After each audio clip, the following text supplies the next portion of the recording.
Hello everyone, আসসালামু আলাইকুম। সবাই কেমন আছেন? আশা করছি অনেক অনেক ভালো আছেন।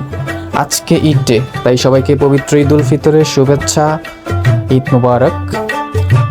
ঈদ মানে খুশি, ঈদ মানে আনন্দ, আর তাই ঈদের আনন্দকে আরও স্মরণীয় করে রাখতে আমরা এখন যাচ্ছি বাংলাদেশের জাতীয় মসজিদ বাইতুল মুকাররমে ঈদের নামাজ আদায় করার জন্য। তো গাইস, বাসের জন্য আমরা অনেকক্ষণ ওয়েট করেছি। অনেকক্ষণ অপেক্ষা করার পর আমরা ইতিমধ্যে একটি বাস পেয়ে গিয়েছি এবং গুলিস্তান পরিবহন বাসটিতে আমরা কিন্তু ইতিমধ্যে উঠে গিয়েছি এবং আমাদের বাস কিন্তু ইতিমধ্যে চলতে শুরু করেছে। তো বাস পেয়ে তো আমরা মহা খুশি। আজকে যেহেতু ঈদের দিন, তাই ঢাকার রাস্তায় কোনো জ্যাম নেই, একদম ফ্রি।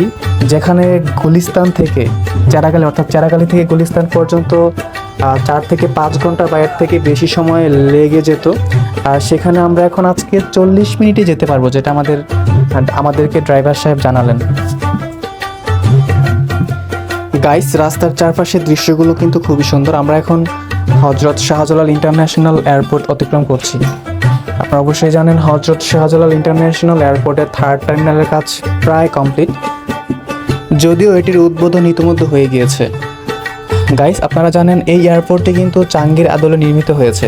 বলা হয়ে থাকে একটি দেশ কতটা উন্নত, সেটা তাদের এয়ারপোর্টের দিকে তাকালে আপনি খুব সহজেই বুঝতে পারবেন। তো দেখতে দেখতে আমরা ইতিমধ্যে আমাদের গন্তব্যস্থলে চলে এসেছি। বাস থেকে নেমে আমরা জাতীয় মসজিদের দিকে যাচ্ছি।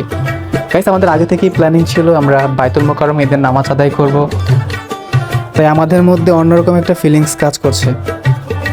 হাঁটতে ভীষণ ভালো লাগছে। বাস থেকে নেমে প্রায় 5 থেকে 6 মিনিট হাঁটলেই কিন্তু আমরা জাতীয় মসজিদে চলে যাব।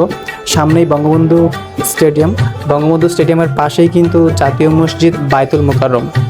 তো গাইস, আমরা যাচ্ছি এবং খুবই ভালো লাগছে, যেটা আসলে এখানে ভাষায় প্রকাশ করা কোনোভাবেই পসিবল না।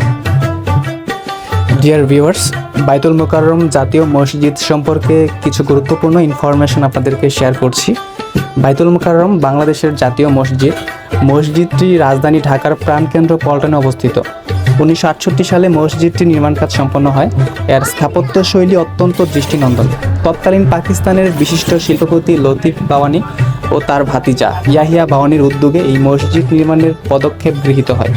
মসজিদে একসাথে 30,000 মুসল্লি নামাজ আদায় করতে পারে, ফলে ধারণ ক্ষমতার দিক দিয়ে এটি বিশ্বের 10ম বৃহত্তম মসজিদ।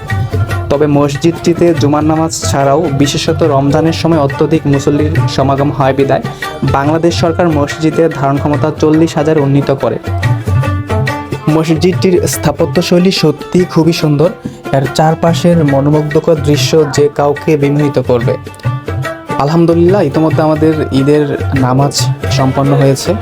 নামাজ শেষে আমরা কোলাকুলি করলাম এবং তারপর কিছু ফিলিস্তিনি ভাইদের সাথে আমাদের কথা হলো, তাদের সাথে বেশ কিছু সময় আমরা পার করলাম।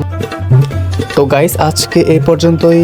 সবাই ভালো থাকবেন, সুস্থ থাকবেন। ঈদ মুবারক। এবং আসলে আমরা সবাই ফিলিস্তিনিদের পাশে দাঁড়াই এবং তাদেরকে সহযোগিতা করি।